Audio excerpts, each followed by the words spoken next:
Kalau Anda menghadapi masalah, apapun itu, seberat apapun, cepat katakan, jangan pakai jeda. Pasti selesai. Nggak ada yang nggak ada solusinya. Insya Allah selesai. Katakan dulu. Ya. Bahkan nanti banyak ditemukan di Quran itu pakai kul, katakan. Jadi kalau hati kita masih ragu, belum keluar, keluarkan dengan lisan, katakan dengan lisan. Pasti selesai, pasti bisa. Saya bisa. Itu kita punya ayatnya, yang praktekkan orang Jepang. Semua masalah yang kita hadapi bisa diterima oleh jiwa kita. Ini kalau bukan yang ciptakan Allah, Pak. Konslet diri kita ini. Dispenser pencet terus, pencet, mati, hilang panasnya itu. Siapa yang masak mie tadi yang basahnya dingin tuh? Hah? Coba terus, mesin mobil digeber terus, rusak. Ini kalau bukan Allah yang ciptakan, nggak bisa nampung masalah banyak ini. Nah, Allah ingin menunjukkan lewat kuasanya, dikasih masalah itu untuk menunjukkan, tuh ini ciptaan saya, setiap masalah terima. Cuma ternyata latihan masalah itu pada akhirnya untuk memberikan kemudahan kepada kita, melapangkan kembali jiwa kita sehingga masalah di masa depan yang lebih besar bisa kita terima dengan mudah. Kalau nggak pernah latihan kaget, Pak. Nggak pernah latihan kaget. Ya, belum nikah nggak pernah punya masalah, begitu nikah besoknya langsung pisah. Nggak pernah menerima masalah. Jadi berbahagialah kalau sedang punya masalah. Karena hakikatnya masalah diberikan untuk memberikan kelapangan pada jiwa. Semua mesti diuji. Kan kemarin kita belajar. Ya, hidup itu standarnya ada ujian. Sukses ada ujian. Sekolah naik tingkat ada ujian. Melewati ujian memberikan ketahanan. Begitu sering diuji makin kuat. Ya, sehingga naik kelasnya lebih cepat. Itu poinnya. Ya, kadang-kadang orang nggak pengen diuji, pengen lulus, kan repot tuh. Ya, baik, nyambung ya. Alam nashrah laka sadrak, wa wada'na anka wizrak alladhi anqadha dhahrak. Nah, ini bagian kedua tuh. Muhammad SAW, bukankah aku telah lapangkan keadaan hatimu? Maka jangan engkau sempitkan sehingga engkau sulit mengatasi persoalan yang tengah engkau hadapi. Kalau engkau mau melihat bagaimana kekuatan lapang hatimu itu, cobalah flashback ke belakang. Wa wada'na anka wizrak. Bukankah banyak masalah dulu yang pernah aku tuntaskan dan selesaikan? Alladzi anqadha dhahrak, bahkan diantaranya ada yang memberikan beban begitu kuat sehingga terasa dari kepala sampai dengan ujung kaki. Anqadha dhahrak itu ilustrasi, bahasa balaghahnya itu kinayah, ya. Ilustrasinya kalau kita ngangkat beban tuh olahraga. Ya, Pak, siapa ini? Muhadis tuh, muhadis berapa kemampuan ngangkat barbel? 30 kilo, naikin 40 misal. Ya, baik. Yang ngangkat apanya? Tangannya. Tapi yang merah mukanya kan? Yang kembung pipinya. Bukan? Yang manyun bibirnya. Yang getar kakinya. Nah, itu ngangkat beban yang diangkat oleh satu bagian tapi terasa semua bagian tubuh. Diilustrasikan lewat ayat ini, ada beban-beban pekerjaan yang tidak ngangkat barbel secara fisik, nerima masalah, gelap dari ujung kepala sampai ujung kaki. Proyek udah disiapkan, tender udah menang, begitu berangkat tengah jalan batal. Gelap tuh. Ya, ujung kepala sampai ujung kaki itu gelap. Ya, diilustrasikan di surat Ad-Duha, walaili idza saja, seperti berada di kegelapan malam. Gelap siang, jalan sempoyongan. Kan? Kasih makan yang enak, nggak ada rasa. Seakan-akan gelap tuh, ujung kepala sampai ujung kaki. Ya. Maka Allah memberikan pesan kepada kita, "Hei, jangan karena sempit hatimu itu yang sudah aku ciptakan lapang, menjadikan engkau gelap dan sempoyongan seakan terkena beban yang begitu berat hanya dengan satu persoalan. Padahal dulu selama engkau hidup, begitu banyak ribuan persoalan yang sudah aku tuntaskan." Ya, maksudnya begini, kalau engkau dengan satu persoalan merasa sempit, coba caranya ingat-ingat ribuan persoalan yang dulu yang pernah aku selesaikan. Apa dengan satu masalah ini engkau menjadi gagal untuk memperluas hatimu, sedangkan yang dulu ribuan telah aku selesaikan? Nah, ini diterjemahkan ke dalam bahasa psikologi yang singkat tuh begini. Bahasa singkatnya, yang dulu aja selesai, masa yang ini nggak selesai. Gitu bahasa kitanya tuh. Ya. Jadi kalau kita dihadapkan pada persoalan, seberat apapun, lapangkan hati kita. Teknisnya bagaimana? Teknisnya yang dulu aja selesai. Insya Allah yang ini pun selesai. Kalimat itu ketika keluar dari dalam lisan kita, dari kedalaman jiwa kita, setidaknya secara psikologi akan memberikan kelapangan kepada jiwa. Sehingga solusi kalaupun belum datang, hatinya sudah tenang. Ya. Nah kalau itu nggak muncul, kepanikan itu lebih dahsyat. Kepanikan yang ditunggangi oleh setan itu musibah yang mencelakakan. Jelas ya? Nah, ini bagian pertama tuh. Nah, lalu belum berhenti sampai di sini. Wa rafa'na laka. Nah, ini yang hebat nih. Kamu dengan satu masalah ini seakan-akan semua hilang kamu dapatkan. Padahal aku telah angkat engkau dari status yang terdahulu nggak punya apa-apa sampai punya apa-apa. Rumah mewah, kendaraan bagus, aset banyak, tabungan masih 10 miliar.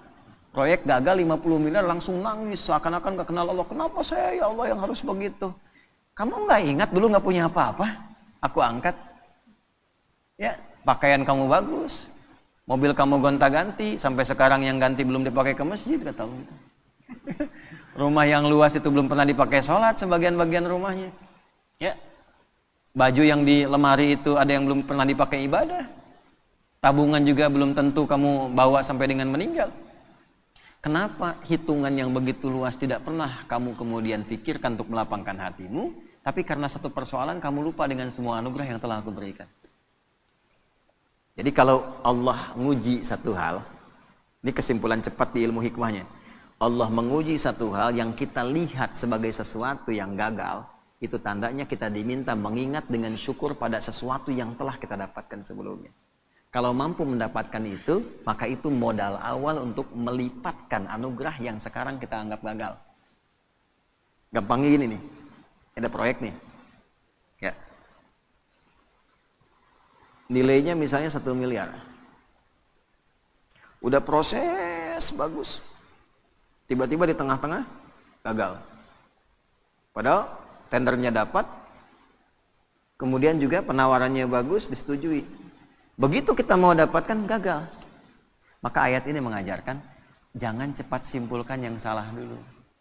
Lapangkan hatimu, syukuri dulu flashback pada yang telah Allah berikan sebelumnya. Nikmati semua itu sehingga merasakan ketenangan pada jiwamu. Begitu ketenangan ada, syukur mengingat yang dulu itu kita hadirkan, maka Allah lipat gandakan dengan datangnya proyek baru yang nilainya lebih dari apa yang pernah kita dapati itu. Diakumulasikan. Itu yang dimaksud la in syakartum la azidannakum. Makanya kalau kita dihadapkan pada sesuatu yang kita rasakan nggak dapat, syukuri dulu yang ada. Begitu bersyukur Allah tambahkan dengan apa yang belum kita dapatkan. Tapi kadang kitanya nggak sadar.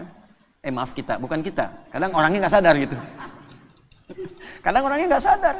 Tiba-tiba dapat proyek baru, udah nuduh ke Allah, Allah jawab kemudian doanya dikasih, masih juga marah sama Allah. Ya. Padahal dilipat gandakan. Nah itu adab. Lanjut. Wa rafa'na laka dzikrak. Ini kita ngajinya al-ibratu bi umumil lafzi ya, la bi khususis sababi. Kalau sebabnya khusus ke Rasulullah. Ya Muhammad SAW, aku angkat namamu, aku naikkan statusmu, ya, aku lindungi engkau dengan perlindunganku, aku berikan limpahan harta kepadamu. Jangan sampai celaan dari orang-orang ini membuat engkau kemudian menjadi pesimis, ya, tidak semangat dalam berdakwah, sementara engkau lupa dengan anugerah yang telah aku berikan kepadamu yang sangat melimpah. Ya, jelas ya? Nah, ini ayat move on dari persoalan. Ya, Faiz lamaran misalnya, tiba-tiba tenda sudah siap, gitu kan? Mahar sudah siap, undangan sudah siap, calon belum siap. Tengah-tengah misalnya kena tipes tuh calon. Ya. Yang perhatian orang lain, Faiz lagi tugas, kena sama orang misalnya, tengah-tengah. Ya, move on. Move on. Wa rafa'na laka dzikrak. Aku telah angkat engkau dengan status yang lain. Ibumu ada, saudarimu ada, kerabatmu ada. Apakah tidak ada calon yang lain yang kau bisa dapatkan? Cari. Begitu kemudian kita syukuri dengan nikmat itu, Allah datangkan dengan kualifikasi yang lebih baik. Ya minimal sebelum kiamat kurang 2 hari lah ya. Nikah tuh. Terus lanjutkan. Nah ini bagus ngaji secara psikologi nih. Kalau dibahas di jurusan psikologi ini luar biasa.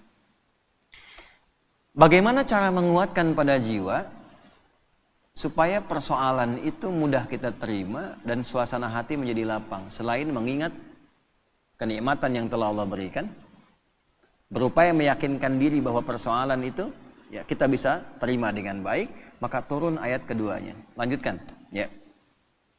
Fa inna ma'al usri yusra. Nomor 5. Fa. Kita ngaji pakai ilmu nahwu ya.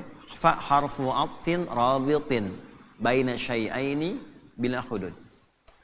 Huruf perangkai dua peristiwa. Jadi ada peristiwa pertama, peristiwa kedua, peristiwa 1 dan 2 disambungkan tanpa jeda. Nyambung. Contoh. Nabi Zakaria berdoa kepada Allah, minta dianugerahkan keturunan. Dilakukan dalam sholat. Surah Ali Imran di ayat 38. Hunalika da'a Zakaria rabbah qala rabbi habli min ladunka dzurriyyatan thayyibah innaka sami'un du'a. Itu masih berdiri doanya. Jadi sholat berdiri minta sama Allah, ya Allah, orang-orang memvonis aku nggak akan punya keturunan. Secara medis istriku divonis maaf menopause dan mandul. Kata orang nggak mungkin. Karena makhluk memvonis tidak mungkin, aku serahkan kepadamu yang semuanya menjadi mungkin. Engkau pemberi tanpa batas, namanya Wahhab. Nah ini adab dalam Quran, kalau ada orang memvonis, ini nggak mungkin, ini nggak bisa, itu tanda dari Allah. Tinggalkan opini manusia, karena Allah memberikan tanda untuk langsung minta kepadanya, dan Allah ingin mengabulkan tanpa campur tangan makhluk. Itu cara bacanya begitu. Begitu selesai kemudian berdoa, belum selesai sholatnya. Jadi baru tlak doanya selesai, pakai fa ayat 39-nya di Quran surah 3. Fanadathul malaikatu wa huwa qa'imun yusalli fil mihrab annallaha yubashshiruka bi Yahya. Malaikat langsung turun seketika doa selesai, malaikat turun langsung mengabari. Kamu dapat kabar gembira, doamu dijawab oleh Allah, engkau akan punya anak, bahkan Allah yang memberikan langsung namanya Yahya. Ya, artinya hidup. Kata orang mustahil dari rahim seorang perempuan yang divonis menopause dan mandul, lahir bayi yang hidup. Kata Allah tidak ada yang mustahil, jadi dan hidup dia. Namanya Yahya. Nah, jelas? Terjadinya kapan? Qaimun yusalli fil mihrab, masih berdiri dalam sholat, belum selesai sholatnya. Jadi antara doa dengan jawaban pakai fa, artinya cepat tanpa jeda. Terapkan metode ini, pemahaman ini kepada ayat dimaksud, ayat yang kelima. Fa inna ma'al usri yusra. Kalau sedang punya masalah, sedang dialami, ingin melapangkan hati, cepat, jangan pakai jeda. Inna ma'al usri yusra. Seringkali kita baca terjemah, tapi tidak dialihkan ke bahasa psikologi. Sungguh di dalam kesulitan itu ada bahasa gampangnya begini, pasti selesai. Gitu. Ya, setiap masalah ada solusinya, bahasa gampangnya pasti selesai. Kalau Anda menghadapi masalah, apapun itu, seberat apapun, cepat katakan, jangan pakai jeda. Pasti selesai. Nggak ada yang nggak ada solusinya. Insya Allah selesai. Katakan dulu. Ya. Bahkan nanti banyak ditemukan di Quran itu pakai kul, katakan. Jadi kalau hati kita masih ragu, belum keluar, keluarkan dengan lisan, katakan dengan lisan. Pasti selesai, pasti bisa. Saya bisa. Itu kita punya ayatnya, yang praktekkan orang Jepang, orang Korea. Dulu tahun 96-97 itu ada acara di TPI, ya Benteng Takeshi namanya. Ya, Benteng Takeshi itu yang pakai tank tembak-tembakan itu. Begitu mau menaklukkan bentengnya itu, kan langsung itu pemandunya mengatakan, kamu bisa, kamu bisa, kamu bisa. Dipakai itu tuh. Ya. Lalu Korea melihat anak-anak TK di Korea itu disandingkan dengan kemajuan Jepang, dibawa ke suasana penjajahannya, dibawa di dunia edukasi, diambil di dunia positif. Jadi begitu masuk, sebelum masuk kelas harus mengalahkan Jepang. Kita bisa, kita bisa. Akhirnya sampai sekarang terjadi. Ya, Jepang bikin Honda, ya Korea bikin Hyundai. Hyundai bacanya Hyundai. Kemudian sana masuk Piala Dunia, ini pun mesti masuk Piala Dunia. Sekarang kita impor pelatihnya gitu kan. Maju sekarang. Itu cuma satu kalimat, cuma satu ayat di Quran, inna ma'al usri. Pasti bisa. Coba bawa tuh di dunia olahraga, pasti bisa. Ya. Kalau bawa atlet ini bisa, nggak ada yang nggak bisa. Bisa. Nah, katakan itu. Waduh, tapi ini mah lawannya. Katakan, tidak ada yang tidak mungkin. Bisa. Bisa aja dulu gitu. Perkara nanti melawannya bagaimana, itu ikhtiar.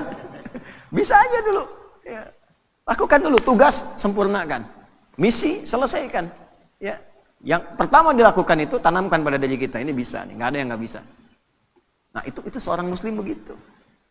Dan itu digunakan sifat ta'zimun nafsi. Bahasa bebasnya gini, kamu masih nggak yakin dengan saya? Katanya iman. Kamu beriman sama saya, tapi ragu dengan ketentuan saya. Berarti kurang sempurna imannya. Ya. Nah, kalau masih ragu, dikuatkan yang kedua. Ini bukan pengulangan, di Quran nggak ada pengulangan. Kaidahnya berbunyi begini, takkidun limaknan jadid, taksisun limaknan jadid. Jadi kalau ada seperti diulang, itu sebetulnya penguat kepada makna yang baru, beda dengan yang sebelumnya. Contoh di surat Ar-Rahman itu, fabi ayyi ala'i rabbikuma tukadziban. Berapa kali disebutkan itu? Itu bukan diulang, karena fabi ayyi ala yang kedua beda dengan yang pertama. Fabi ayyi ala yang ketiga beda dengan yang kedua dan yang pertama. Itu dahsyatnya Quran. Nanti kalau sudah masuk surat Ar-Rahman itu, ya kita coba bisa bahas dari 1 sampai yang terakhir itu. Itu antara 1, kedua, ketiga sampai ke terakhir beda semua. Ya. Nah, ini yang kedua seakan-akan kita menemukannya seperti pengulangan. 1, fa inna ma'al usri yusra. 2, inna ma'al usri yusra. Bagaimana menerjemahkannya? Ya, katakan pada dirimu, masalah ini pasti selesai. Tidak ada masalah yang tidak ada solusinya. Kalau kamu belum yakin juga, nah, tegaskan pada jiwamu, pasti selesai.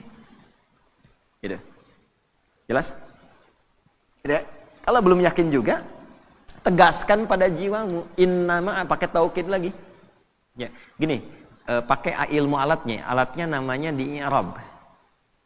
Inna harfu nasbin wa taukidin tansibul isma wa tarfa'ul khabara mabniyun 'alal fathi la mahalla lahu minal i'rabi.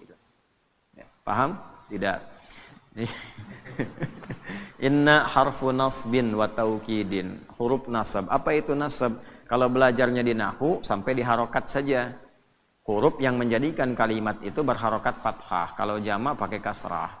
Kalau kita ngajinya pakai balaghah, nasab itu ungkapan menanamkan sesuatu dengan kuat tanpa goyah. Nasabar rajulu asahu fil ardi, seseorang menancapkan tongkat di bumi, di tanah, tidak goyah, kuat. Kalau ada kalimat pakai inna di depannya, artinya tancapkan informasi itu dalam hati, jangan pernah ragu. Fa inna ma'al usri yusra, cepat tancapkan dalam hatimu, pasti selesai. Pasti selesai, tapi ya Allah kapan selesainya? Tancapkan di hatimu. Yang kedua muncul, pakai taukid. Kan sudah aku tegaskan, tancapkan di hatimu, jangan berikan celah ragu. Nah, itu maksudnya yang kedua itu. Kadang kan masih ada begitu. Ya, udah berangkat, siap laksanakan. Tapi bagaimana Pak keadaannya? Masih nanya aja berangkat. Nah, kalau kita pakai rumus di depan, pakai na, dibalik lagi.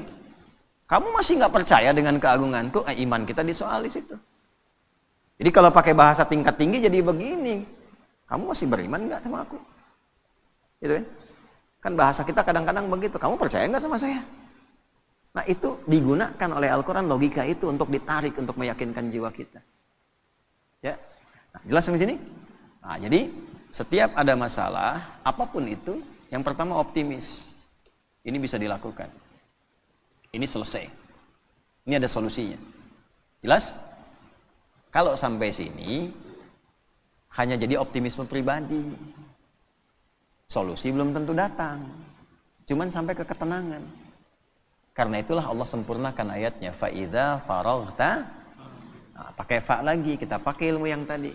Walaupun hati sudah tenang, tidak menghilangkan ikhtiar kita untuk menyelesaikan persoalan. Kalau sudah tenang, cepat selesaikan dengan ikhtiar. Jangan ditunggu. Alhamdulillah ya Allah, saya sudah tenang. Terima kasih ya Allah. Kini giliran mau menyelesaikannya. Oh tidak. Allah menuntun kita yang ikhtiar. Pakai ilmunya. Pakai tenaganya. Ya. Baik. Lamaran nih. Mus'ab. Oh, udah kemarin ya. Syafiq belum ngomong. Oh. Lamaran. Baru nawarkan ditolak. Sama anaknya kan. Baru ngasih tahu tuh. Tanamkan, pakai ilmunya, ada solusinya. Akan selalu ada jalan keluar. Tenang dulu, ya. Begitu sudah tenang, fa idza faragta fansab. Atur strategi kata Allah. Faragta itu ya selesaikan sampai tuntas, sampai plong. Nggak masuk lewat jalan yang ini, bapaknya kan belum tentu juga nolak. Ya. Ilahi lastulil firdausi ahla wala aqwa 'alan naril jahimi. Fahab li taubatan waghfir dhunubi fa innaka ghafirud dzambil azimi. Duhai ayah. Gitu kan? Memang aku tidak seideal seperti yang mungkin diharapkan di keluarga ini, bagaikan surga firdaus yang didambakan. Tapi perasaanku pada putri Bapak sangat begitu dalam sehingga kalaupun terpisah tidak memberikan perhatian seperti berada dalam neraka jahanam.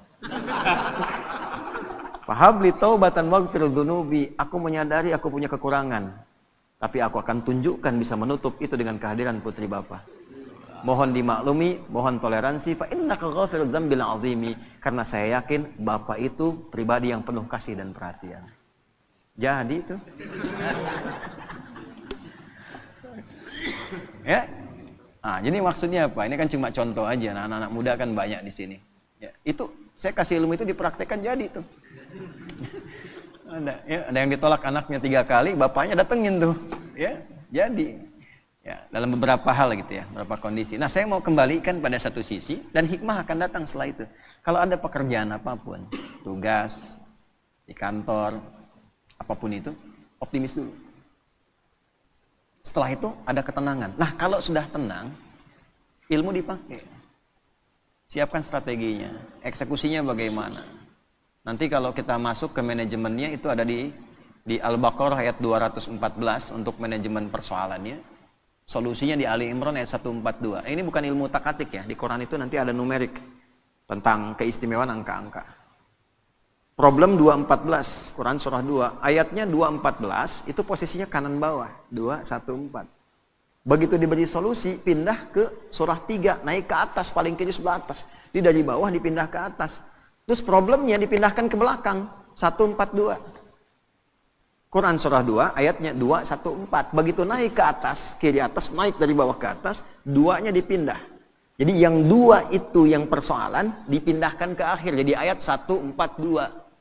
Pembukanya sama. Am hasibtum an tadkhulul jannata. Di Al-Baqarah 214 am hasibtum an tadkhulul jannata. Di Ali Imran 142 am hasibtum an tadkhulul jannata. Am hasibtum an tadkhulul jannata. Apa engkau kira mudah meraih kesuksesan yang kau dambakan? Jannah itu jangan selalu diartikan surga. Jannah itu artinya harapan tertinggi yang belum tampak. Kenapa surga disebut jannah? Karena kita berharap dengan tinggi belum tampak sekarang. Ya, nanti ada jannah itu sifat kesuksesan, pekerjaan sukses, belum kelihatan, belum nampak sekarang disebut jannah. Ya. Makanya kenapa orang Arab itu ingin mendapati dan memiliki kebun yang luas, rindang, ada air mengalir dan sebagainya. Karena di sana padang pasir dulu, nggak susah dapatnya. Begitu mereka dapat disebut jannah. Nah kita itu tiap Jumat itu disunnahkan kan, malamnya Yasin, paginya kan surat Al-Kahf. Al-Kahfi. Ya, Yasin untuk penguatan secara spiritual. Kalau sudah dekat dengan Allah, kenal dengan Rasulullah, gitu kan, dipraktekkan. Nah, manajemen prakteknya itu, implementasinya itu secara konseptual di surat Al-Kahf sepekan sekali. Kan ada 4 kisah viral tuh. Tentang pemuda yang konsisten. Yuk, mumpung masih muda harus punya visi. Visi membangun, visi penguatan, visi mencerahkan, visi konsisten pada kebenaran, kan? Setelah itu kisah apa? 2 orang sahabat. Kan 4 kisah tuh. 1 Ashabul Kahf yang para pemuda itu, ya. Yang kedua 2 orang sahabat yang sedang dialog, yang satu kaya, yang satu sahabatnya orang biasa. Ya. Baca ayatnya ya, angkat tangan. Coba kita tes ya, anak-anak muda nih. Coba baca. Jannatain. Wadrib lahum mathalar rajulaini. Muhammad kasih contoh tentang kisah 2 orang viral. Ya, yang salah satunya sukses dan kaya. Kekayaannya digambarkan dengan kata jannah. Jadi Kita kerja, pengen punya aset, pengen punya omset yang tinggi, belum dapat. Nah itu jannahnya dunia. Belum tampak. Di akhirat disebut surga, itu jannahnya kita belum tampak sekarang. Sekarang ayatnya dipakai. Am hasibtum an tadkhulul jannah. Apa kamu duga kamu akan sukses dunia akhirat? Bisnis kamu sukses, pelajaran kamu sukses, keluarga kamu sukses, di akhirat kamu sukses dapat surga? Walamma ya'tikum mathalul ladzina khalau min qablikum, sementara engkau belum diuji untuk mendapatkan kesuksesan itu. Jadi hukum kesuksesan itu harus melewati tangga ujian. Antum kesini kan diuji dulu. Berangkat lewatin macet gitu kan. Setelah itu jalannya berkelok dan sebagainya. Tiba-tiba begitu sampai kan lihat gedung cerah lagi. Harapan tinggi nih. Ya kan? Istirahat nyaman diuji dengan sahur. Apa tuh? Uji dulu tuh. Dapat nggak? Hidup tuh begitu. Anak mau ke SMP kan diuji dulu di SD. Ya kan? Dan ujian itu harus masuk sistem. Nggak masuk sistem nggak bisa diuji. Allah bikin sistem. Nggak pernah ngikut sistemnya Allah, pengen diuji.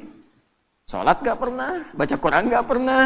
Ngaji nggak pernah, tiba-tiba punya masalah, datang lagi diuji nih. Nggak pernah sekolah ikut ujian. Gitu kan? Nah, balik nih ke yang tadi itu ya.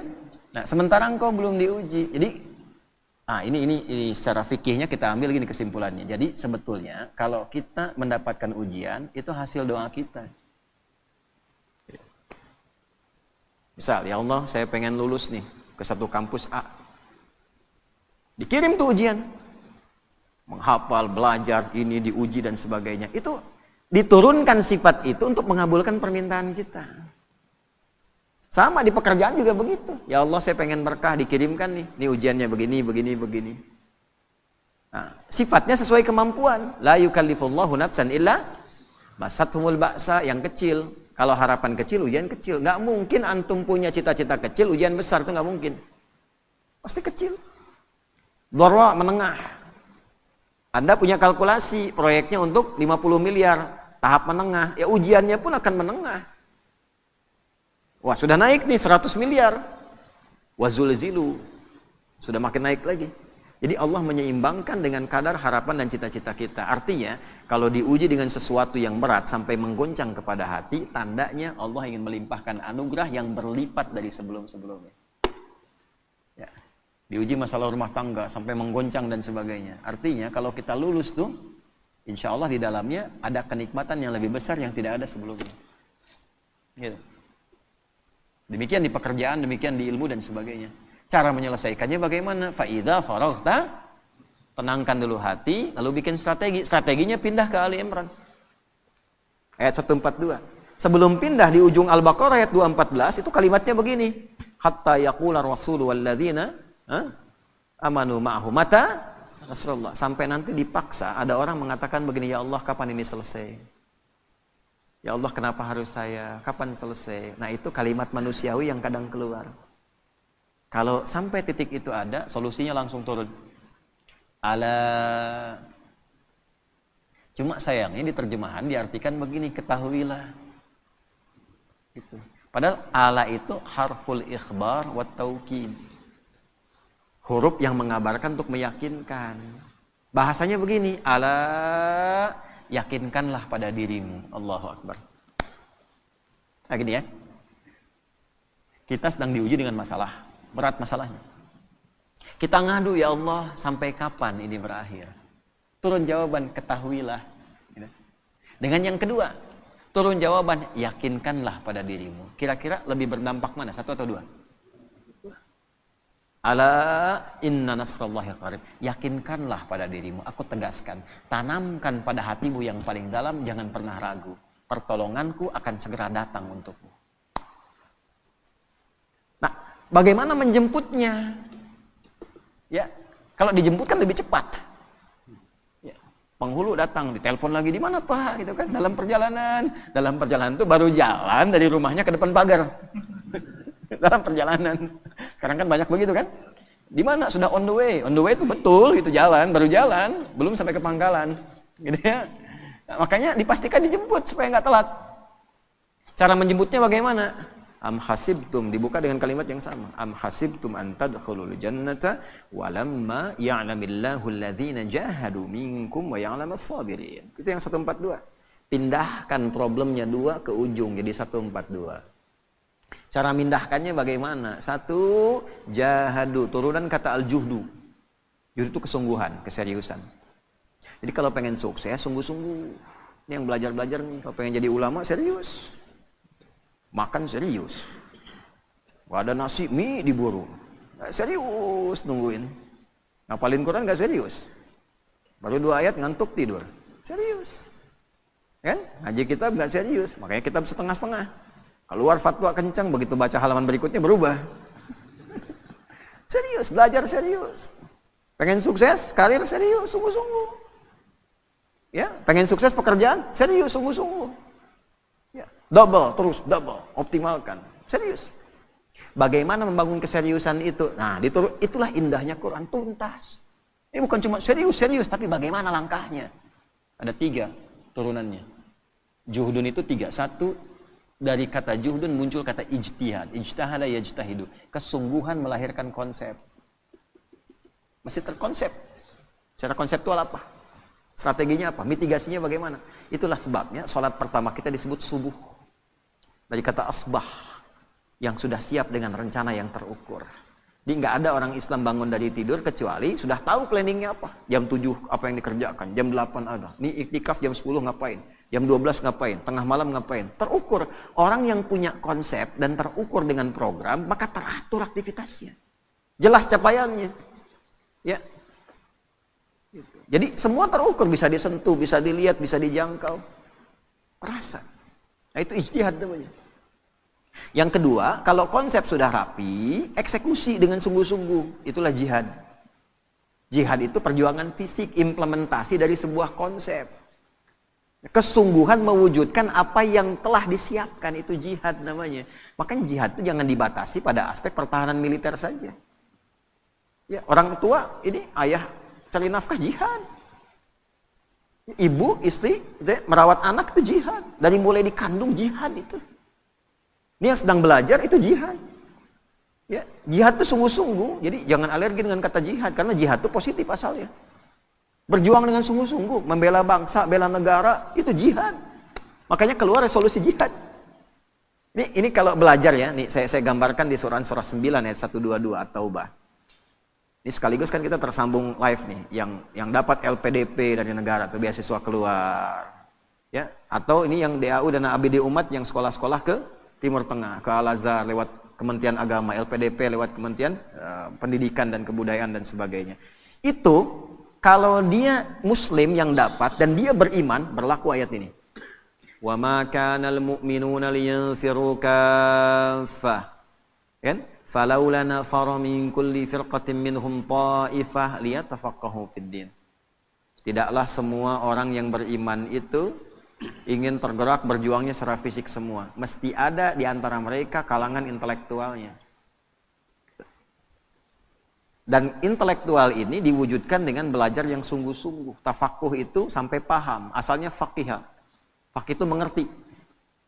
Mana faqih? Faqih. Nah, mengerti dia sekarang waktunya tidur. Ini nggak ada di sini.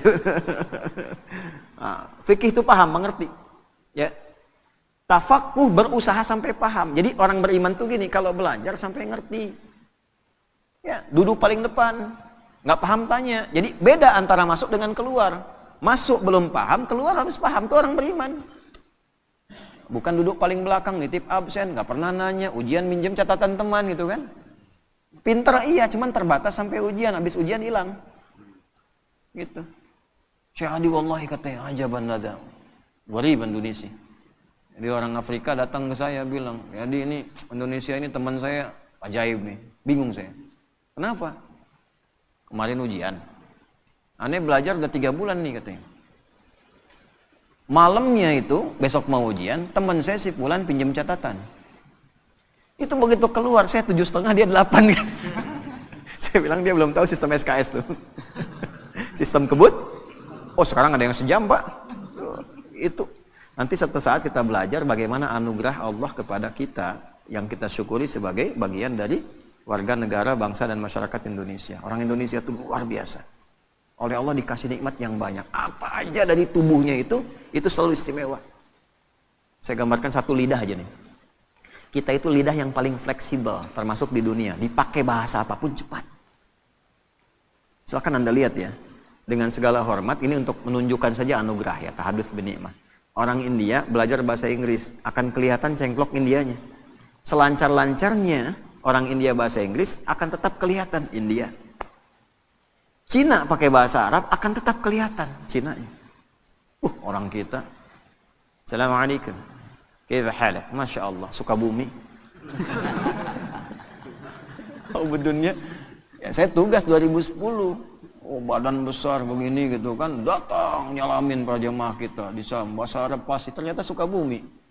Okay. Yang paling menarik udah disapa, Assalamualaikum Syekh, kaifa haluk? Dah abdi mati Tasik. Lisannya luar biasa. Pakai bahasa Inggris kayak orang Inggris. Kalau sudah nggak kelihatan udah persis nggak tahu ini. Ya, antara Asep dengan John itu tipis bedanya tuh. Ya. Agus dengan Kevin tuh bedanya tipis tuh. Nggak kelihatan orangnya, tapi dipakai bahasa apa aja jadi. Bahasa Cina kayak orang Cina. Dialeknya juga bisa dibedakan. Ini Mandarin, ini Hongkong, ini Guangzhou, macam-macam tuh bisa. Ini bangga itu kita tuh. Nah, cuman maksud saya begini, balik ke ayat. Kalau kamu sudah belajar, sudah pintar, orang Islam itu belajarnya sampai paham. Itu paling depan, tanya, ngerti. Ya, jangan sampai keluar dari kelas nggak ngerti. Itu bukan tipikal orang beriman, bukan tipikal orang beriman.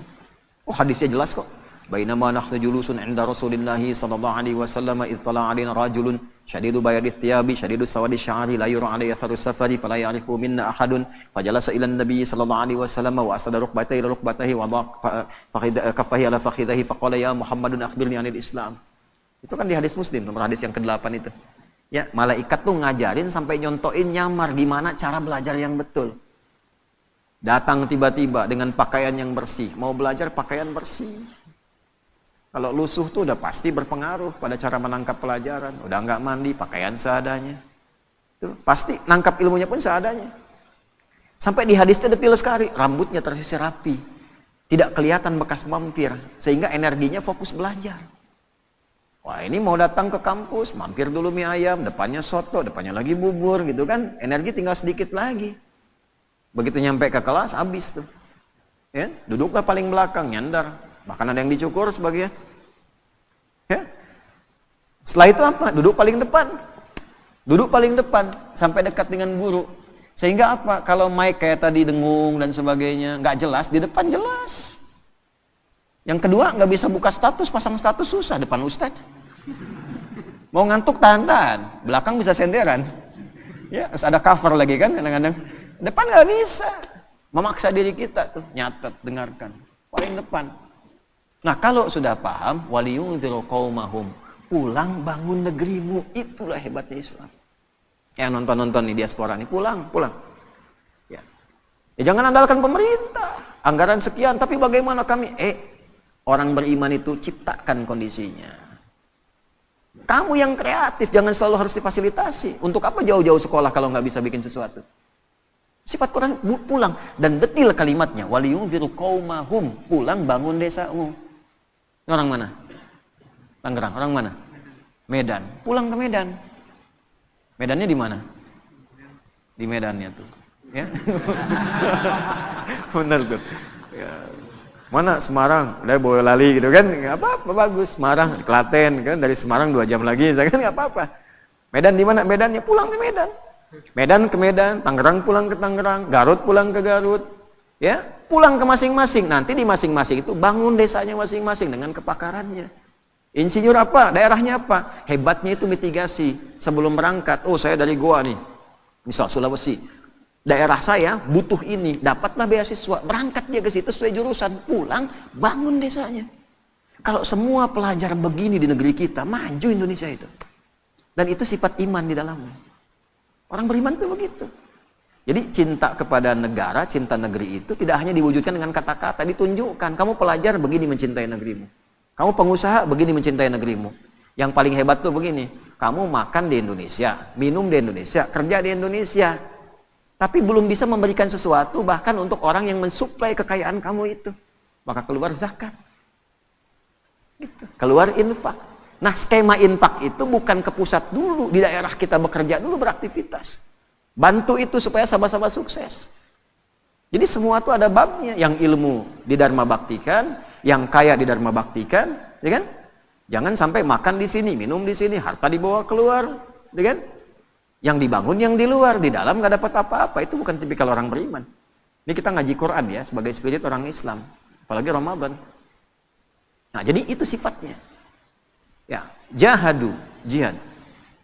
Termasuk di bidang militer, negara kita butuh, hadir kita. Niatnya apa? Membuktikan keimanan kita. Makanya nggak bisa dipisahkan tuh antara sifat-sifat spiritual ya dengan sifat-sifat pengabdian sosial. Dan bersyukurnya di negara kita difasilitasi dasar negaranya. Pasal 29 ayat 1, negara berdasar atas ketuhanan yang Maha Esa, diwujudkan di Pancasila, ketuhanan yang Maha Esa. Implementasinya apa? Ada kemanusiaan, ada persatuan, ada kerakyatan, ada keadilan. Tapi tidak mungkin terwujud kalau tidak ada ketuhanan. Nah, orang Islam memahami itu bagaimana? Di semua bidangnya. Kalau pelajar berketuhanan, belajar yang benar, pulang, bangun negeri. Ya. Bisnis, sukses, pulang, bangun. Kepakarannya dharma baktikan. Tanya apa yang bisa saya berikan. Itu poinnya. Jelas? Nah, tidak salah kalau mau di luar cari pengalaman, silahkan. Tapi pada akhirnya mesti ada niat untuk kembali membangun. Karena yang ditanya itu adalah amanat tempat kita berpijak. Nah, yang paling sekarang harus diluruskan itu adalah yang sekarang dicitrakan, dipotret. Nggak pengen yang itu muncul, maka ada yang bikin tuh, dibikin-bikin. Jihad itu ekstrim, jihad itu teror gitu. Kita dibelokkan dari makna yang sesungguhnya, sehingga anti dengan kalimat jihad itu. Padahal itu positif. Seakan-akan hilang di fikih. Dipahaminya nembak orang dibikin jihad, judulnya. Bom orang dibikin jihad. Itu yang salah. Nabi sudah mewanti-wanti dari dulu. Hati-hati itu di hadis Muslim. Akan ada orang yang kelihatan seperti sholat, seperti puasa, seperti zakat. Tapi ternyata dalam saat yang sama mencela orang. Syatama hadza wa qadzafa hadza, menuduh orang. Itu level yang kecil-kecil ya. Wa daraba hadza, senangnya kelahi. Ya, kelihatannya sholat, tapi keras. Kerasnya itu tidak pada tempatnya. Kelahi, caci maki, ya. Puncaknya apa? Wasafa kadama hadza, menumpahkan darah dan membawa nilai agama di dalamnya. Tembak orang, Allahu Akbar, bom orang, Allahu Akbar. Itu Nabi sudah bilang 15 abad yang lalu. Ya, hati-hati kata Nabi itu, hati-hati. Orang yang seperti itu nanti perbuatan buruknya akan menghilangkan amal baiknya. Sholat nih, setelah sholat mencaci, nggak tanggung yang dicaci imamnya misalnya. Ya, misal saja, misal. Itu pahala sholatnya langsung ditransfer ke imamnya, selesai. Kalau habis gak punya lagi modal baik, maka keburukan si imam yang jelek misalnya itu ditimpakan kepada orang bicara tadi. Fatuli hafidnar, dilemparkan ke neraka tuh. Ya, makanya waktu kejadian bom Jalan Tamrin itu, wah, meledak tuh. Tuh, saya dapat pertanyaan, Ustaz, apakah bom di Jalan Tamrin termasuk jihad fisabilillah? Bilang, Mas, sependek pengetahuan saya, jihad fisabilillah itu jihad di jalan Allah, bukan di Jalan Tamrin.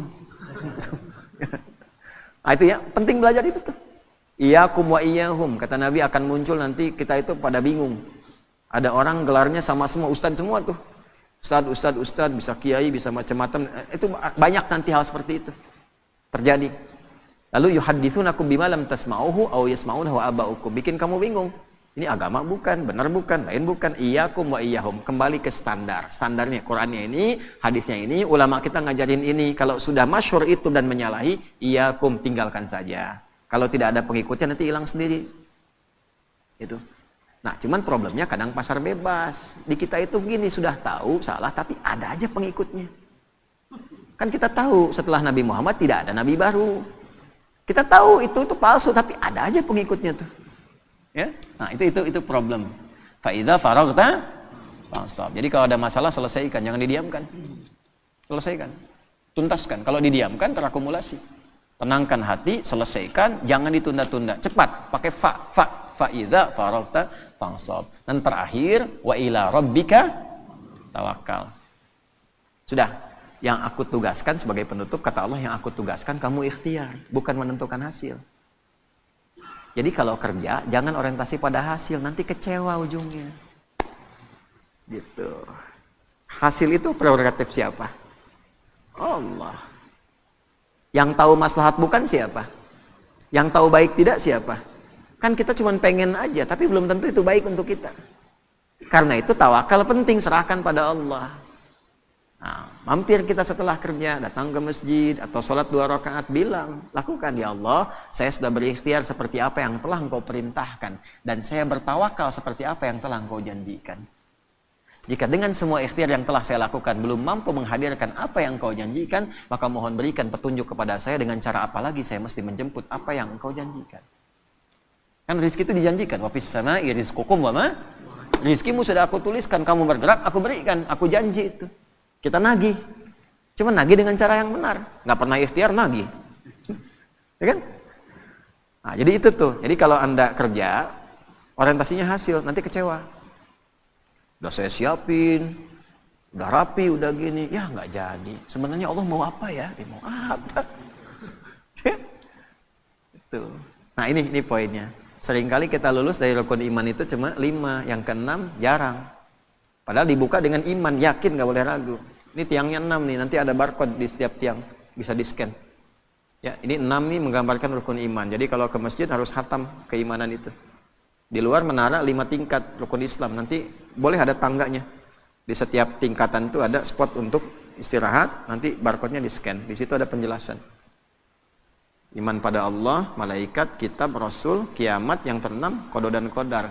Hatam di Allah, hatam di malaikat, sampai hari kiamat kita yakin ada. Tapi begitu qada dan qadar, bicara takdir, seringkali gagal di situ. Ya, seringkali gagal di situ. Kenapa harus saya ya Allah? Kenapa harus begini ya Allah? Katanya iman. Jelas ya? Nah, itulah al-insyirah. Orang yang sudah bisa mengimplementasikan ini dalam kehidupan, maka hidupnya cenderung lebih lapang. Cenderung lebih tenang. Dan sebagai penutup, kadang-kadang ketenangan itu lebih mahal dibandingkan harta yang kita buru dan kita ingin dapatkan. Mas, ya. Pilih mana tuh? Kaya tapi gelisah atau miskin tapi tenang? Udah 2 aja, nggak usah cari yang lain. Saya tahu pengen kaya dan tenang. 2 tuh kalau disuruh milih tuh. Ya kan tadi saya udah bilang cuma 2 pilihannya. Tapi kan manusia selalu mencari alternatif kan? Kan rumusnya gitu. Kalau terjebak dilema di antara 2 cinta, cari yang ketiga gitu kan? Ya. Artinya apa? Tenang itu penting. Karena itu sakinah didahulukan sebelum mawaddah. Ya. Wa ja'ala bainakum mawaddah. Tapi sakinah dulu, litaskunu ilaiha. Makanya singkatannya samara. Bukan masara. Ya kan, samara, sakinah dulu baru mawaddah. Dan mawaddah itu kan cinta kasih yang dibangun dengan kebutuhan-kebutuhan materi. Ya, di balik materi ada cinta. Istri cemberut, datang dengan materi, kasih gelang 2 kilo, sembuh lagi tuh. Itu materi itu. Ya, pulang bawa bunga, Pak Ahmad bawa bunga pulang tuh. Wah, berbunga-bunga hati. Ya kan? Apalagi dengan emas, beremas-emas tuh. Jadi materi itu membawa cinta, tapi sementara. Sementara. Ya, rahmat itu perhatian yang dalam. Tapi kenapa sakinah duluan? Harta kalau dikumpulkan, tapi tidak membawa ketenangan, hampa kehidupan rumah tangga. Betapa banyak orang kaya yang pisah. Betapa banyak yang kaya yang sengketa. Kenapa? Karena tidak ada ketenangan. Suami sibuk, istri sampai kurang perhatian. Istri sibuk, suami kurang perhatian. Padahal semua mencari, harapannya ingin kebahagiaan. Karena yang dicari, mawaddah dulu sebelum sakinah. Nah, sakinah itu ketenangan. Kita itu ngaji, kita sholat untuk tenang. Sebetulnya kalau orang sholat dapat modal itu, tinggal nanti dimudahkan untuk mawaddah. Makanya orang kalau rajin sholatnya, rajin baca Qurannya, cenderung tenang keadaan hidupnya, damai. Apapun yang dikerjakan, solusi gitu. Alhamdulillah di kita itu masih konsisten sholat sampai ke kampung-kampung. Makanya gampang memadamkannya, tenangnya tuh gampang gitu ya. Di tempat-tempat lain nggak mudah. Jepang agak susah sholat. Begitu banjir dikit, langsung bunuh diri tuh. Konslet dikit, bunuh diri tuh. Kita banjir berenang. Ya konslet biasa aja gitu kan. Tungguin, sabar gitu kan. Padahal rekening listrik kalau telat bayar diputus gitu. Ya maaf PLN ini kan live itu. Ya, contoh aja ya begitu. Alhamdulillah kita syukuri. Ya. Baik, ini yang kita bahas di pertemuan subuh kali ini. Semoga Allah merahmati kita, memaafkan kita, memberikan kemampuan untuk mengamalkan apa yang kita pelajari, dan menjadikan pengamalan itu dapat membangun negeri, memakmurkan tempat yang kita pijak, dan mudah-mudahan itu dijadikan sebagai ibadah yang meringankan hisab kita di akhirat nanti. Allahumma taqabbal minna innaka antas sami'ul alim, tub 'alaina innaka antat tawwabur rahim. Allahumma rabbana atina fid dunya hasanah fil akhirati hasanah wa qina adzabannar. Ati anfusana taqwaha wa zakkiha anta khairu man zakkaha anta waliyuha wa maulaha. Wa sallallahu ala sayyidina Muhammad wa ala alihi wa sahbihi ajma'in wa akhiru da'wana alhamdulillahi rabbil alamin. Sahabat sekalian, hidup ini memang tak lepas dari ujian, tapi ketenangan bukan datang dari hilangnya masalah. Ketenangan lahir ketika hati berserah kepada Allah, percaya bahwa setiap ujian membawa hikmah, dan setiap kesulitan selalu disertai jalan keluar. Mari kita belajar untuk lebih tenang, lebih lapang, dan lebih dekat dengan Allah di setiap langkah hidup kita. Semoga ceramah ini menjadi penyejuk hati dan penguat iman kita semua. Jangan lupa bagikan ilmu ini, agar semakin banyak yang merasakan ketenangan dalam setiap ujian hidupnya. Barakallahu fikum.